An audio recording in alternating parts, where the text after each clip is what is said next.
Hello everyone. दोस्तों, आज मैं आपसे एक ऐसी समस्या, एक ऐसी प्रॉब्लम के बारे में डिस्कस करने वाली हूं जिससे कि चाहे वो मेल हो फीमेल हो, अपनी लाइफ टाइम में जरूर इस समस्या को झेला होता है। मैं कॉन्स्टिपेशन की बात कर रही हूँ। आम भाषा में कब्ज होना कहते हैं और अगर मैं आयुर्वेद की बात करूँ तो मलबद्धता का नाम दिया जाता है।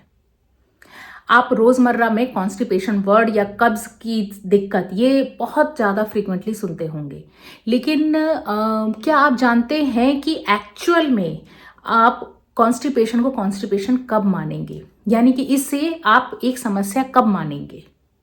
तो आज मैं आपसे वही सब एक्सप्लेन करने वाली हूँ कि आखिर कॉन्स्टिपेशन के लक्षण क्या होते हैं, क्या कारण होते हैं जिसको कि सुधार के आप अपनी इस समस्या से निजात पा सकते हैं, और कब आप कॉन्स्टिपेशन के रहते, कब आपको, कब किस सिचुएशन में आपको डॉक्टर से कंसल्ट करना चाहिए, यानी कि वो कौन सी कंडीशन है कॉन्स्टिपेशन की जब आपको वास्तव में इस समस्या को सीरियस लेना चाहिए। क्योंकि एक ऐसी समस्या है जिसे लोग अक्सर अपनी आदत बना लेते हैं। उन्हें समझ नहीं आता है कि इसके लिए भी क्या हमें डॉक्टर से कंसल्ट करना पड़ेगा, यानी कि जब तक वो समस्या बहुत प्रॉब्लमेटिक नहीं हो जाती है, डॉक्टर से कंसल्ट करना लोग ज़रूरी नहीं समझते हैं।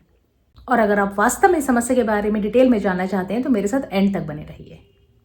दोस्तों, कॉन्स्टिपेशन या कब्ज के वो कौन से लक्षण हैं जिसके रहते आप कॉन्स्टिपेशन को कॉन्स्टिपेशन या एक बीमारी कंसिडर करेंगे। अगर आपको स्टूल या मोशन जो है हफ्ते में 3 या 3 से कम बार पास होता है, स्टूल अगर बहुत ज़्यादा हार्ड है, लंपी है, ड्राई है, स्टूल पास करते टाइम आपको जोर लगाना पड़ रहा है, या पेट में दर्द आप महसूस करते हैं, अपने रेक्टम या गुदा मार्ग में अगर आपको ऑब्स्ट्रक्शन महसूस होता है, ऐसा महसूस होता है कि आपका जो स्टूल है वो कहीं ना कहीं ब्लॉक्ड है, पूरी तरह से पास नहीं हो पा रहा है, तो इस ऐसी कंडीशन को आप कॉन्स्टिपेशन कंसिडर करेंगे। इसे आप वास्तव में समस्या का नाम देंगे।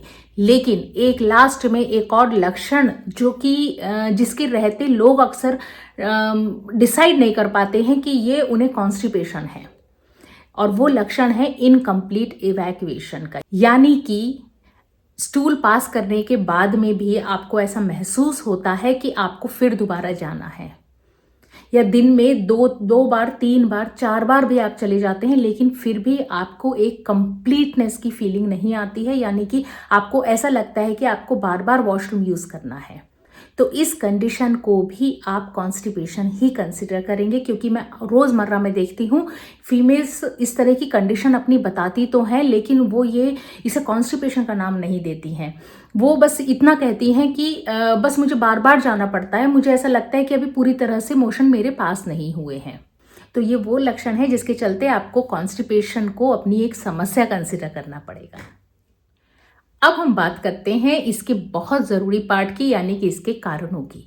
कॉन्स्टिपेशन के वो कौन से कारण हैं, या वो कौन से फैक्टर्स हैं जिसके चलते आपको कॉन्स्टिपेशन बहुत रिपीटेड झेलना पड़ता है।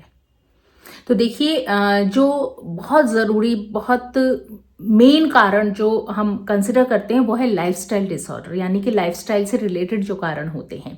जैसे कि अगर मैं बात करूं कि कुछ लोगों को पानी पीने की बड़ी कम आदत होती है, बहुत कम पानी वो पीते हैं, ऐसी कंडीशन में कॉन्स्टिपेशन के चांसेस बढ़ जाते हैं। दूसरा, डाइटरी फाइबर का इंटेक अगर वो बहुत कम करते हैं, डाइट में अपने फाइबर्स कम लेते हैं, सलाद कम लेते हैं, सब्जियां कम लेते हैं, पत्तेदार सब्जियां कम लेते हैं, या यूँ कहें कि फल वगैरह का इंटेक भी अगर जो लोग कम करते हैं, तो ऐसे में कॉन्स्टिपेशन बहुत आम होता है। अगर स्ट्रेस उन्हें बहुत ज़्यादा है तो ऐसे में ये समस्या आम रूप से देखने को मिलती है। एक्सरसाइज अगर बहुत कम होता है, फिजिकल एक्टिविटी बहुत कम होती है, बहुत ज़्यादा बैठने का काम रहता है, सिर्फ बैठे बैठे ही ज़्यादातर काम करने पड़ते हैं, मूवमेंट बहुत कम होता है, तो ये समस्या आम हो जाती है। इसके अलावा एक बहुत ज़रूरी कारण, जैसे कि काफ़ी बार हम देखते हैं कि किसी काम में अगर हम फंसे हैं और हमें टॉयलेट जाना है तो हम उसे टाल देते हैं, या ट्रैवल में हैं या फिर हमें पब्लिक टॉयलेट यूज़ नहीं करना है, तो ऐसी सिचुएशन में हम उस अर्ज को जो है कंट्रोल कर लेते हैं। और इसे आयुर्वेदा ने वेग धारण का नाम दिया है और इस कंडीशन को मल वेग धारण कहते हैं। और इसको बहुत फ्रीक्वेंटली कंट्रोल करने से कॉन्स्टिपेशन जैसी समस्या हो जाती है। तो ये कुछ कारण जो आपकी लाइफस्टाइल से रिलेटेड हैं। लाइफस्टाइल से अलावा कुछ मेडिसिन जो बहुत फ्रीक्वेंटली लोग यूज़ करते हैं, उसको लेने से भी कॉन्स्टिपेशन हैबिचुअल हो जाता है या बार बार देखने को मिलता है। जैसे कि कुछ पेन किलर्स हैं या एंटासिड्स हैं जिसको आप हाइपर एसिडिटी में लेते हैं, एंटी डिप्रेसेंट हैं, डिप्रेशन की सिचुएशन में, स्ट्रेस की कंडीशन में कुछ दवाइयाँ दी जाती हैं। हाइपरटेंशन के लिए या हाई बीपी के लिए कुछ दवाइयाँ जैसे कि कैल्शियम चैनल ब्लॉकर या बीटा ब्लॉकर, ये ड्रग्स भी जो है कॉन्स्टिपेशन कॉज करती हैं। इसके साथ साथ कुछ लोगों को आयरन लेने से, आयरन सप्लीमेंट लेने से भी दिक्कत होती है।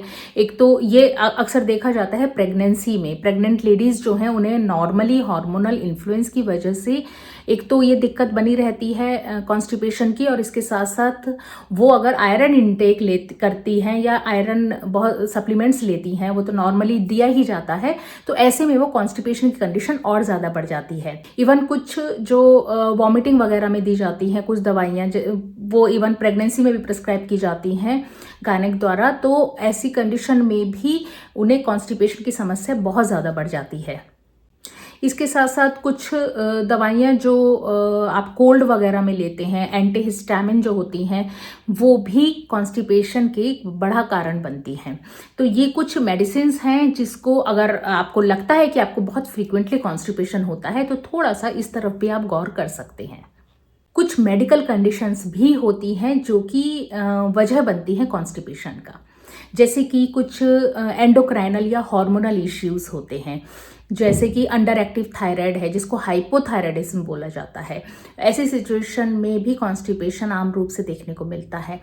डायबिटीज़ मेलाइटस है या शुगर की दिक्कत है, तो ऐसे में कॉन्स्टिपेशन आम है। इसके साथ साथ कुछ कैंसरस कंडीशन जैसे कि कोलोरेक्टल कैंसर है। इसके अलावा कुछ आपकी आंतों से रिलेटेड समस्याएं जैसे कि इंटेस्टाइनल ऑब्स्ट्रक्शन हो गया या IBS हो गया, जिसको हम इरिटेबल बवल सिंड्रोम भी बोलते हैं, ये कंडीशन है। और इसके अलावा एक और कंडीशन जिसमें कि कॉन्स्टिपेशन बहुत फ्रीक्वेंटली देखने को मिलता है और सिर्फ फीमेल्स में होता है, और वो है प्रेगनेंसी। गर्भावस्था में हार्मोन के इन्फ्लुएंस के कारण जो है कॉन्स्टिपेशन आम रूप से रहता है, वो देखने को मिल जाता है। चलिए, ये तो थे कारण, कॉन्स्टिपेशन आखिर किन किन कारणों के चलते हो सकता है। अब मैं बात करती हूँ कि अगर कॉन्स्टिपेशन है, कब्ज है, आप मानते हैं कि आपको ये समस्या है, तो आपको डॉक्टर को कब दिखाना चाहिए। देखिए, अगर ये समस्या झेलते हुए आपको 3 हफ्तों से ज़्यादा का समय हो गया है, तकरीबन 1 महीना पूरा होने को आ रहा है, और ये दिक्कत बनी हुई है, हार्ड स्टूल की समस्या बनी हुई है, तो तुरंत अपने डॉक्टर से मिल लें। स्टूल में अगर ब्लड पास हो रहा है या स्टूल ब्लैक कलर के हो रहे हैं, अगर आप कोई दवाई नहीं ले रहे हैं और उसके बावजूद भी स्टूल अगर ब्लैक कलर के पास हो रहे हैं, ब्लड मिक्स्ड हैं, या स्टूल पास करते टाइम ब्लड निकल रहा है, तो ऐसे में भी आपको तुरंत डॉक्टर से मिल लेना है। स्टूल पास करते टाइम अगर आपके पेट में दर्द होता है और वो दर्द रुकता नहीं है, रोजमर्रा के जो आपके कार्य हैं उसमें आपको बड़ा डिस्टर्बेंस फील होता है, दिमाग आपका वहीं लगा रहता है कि आज मैंने स्टूल पास नहीं किया या आज ये प्रॉब्लम है, आपका दिमाग वहीं पड़ा हुआ है, तो तुरंत आप डॉक्टर से मिल लें। और इसके अलावा बहुत ज़रूरी, अगर आपका वेट लॉस हो रहा है ना चाहते हुए भी, तो आपको तुरंत अपने डॉक्टर से मिल लेना है। तो दोस्तों, अब आप मुझे कमेंट करके बताइए कि क्या आपको कॉन्स्टिपेशन के बारे में इतना सब पता था। अगर पता था, वास्तव में बहुत अच्छी बात है, और अगर नहीं पता था तो मैं आपको यहाँ बता दूं कि पाचन तंत्र से रिलेटेड ये एक सबसे कॉमन कंडीशन है जो आम लोगों में रोज़मर्रा में देखने को मिल जाती है।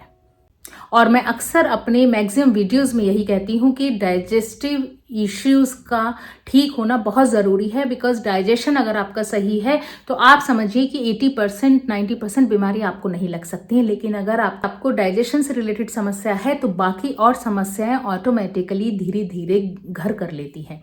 तो इसलिए ज़रूरी है कि आप अपने पाचन तंत्र को दुरुस्त रखें।